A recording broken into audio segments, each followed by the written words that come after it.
बनारस में एक पंडित के घर एक लड़की थी, जवान लड़की।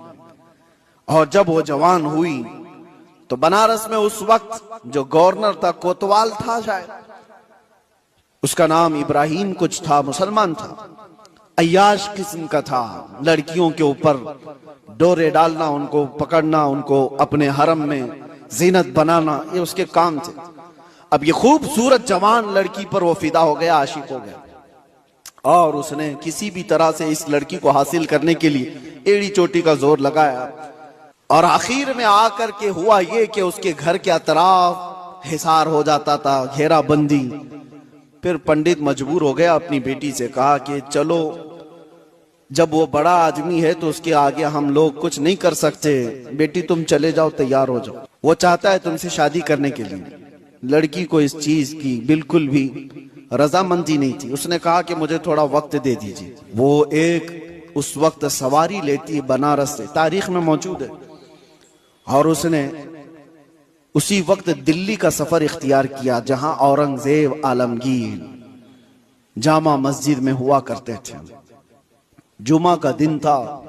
ये खातून मर्दाना लिबास पहन करके गई, लड़कों का लिबास पहन करके।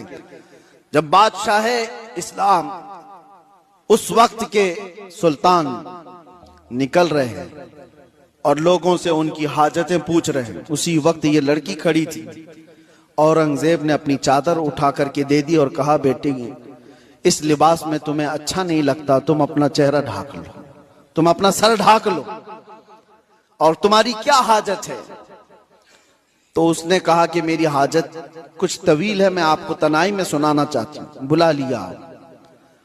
दौलत कदे पर वो खातून आई, जवान लड़की, और उसने वाकया सुना दिया कि आपका भेजा हुआ गवर्नर, आपका भेजा हुआ कोतवाल इस तरह से लड़कियों की इज्जत पर हमला करता है, और मेरे घर पर भी अब उसकी नजर है और मुझे अपनी हरम की जीनत बनाना चाहता है।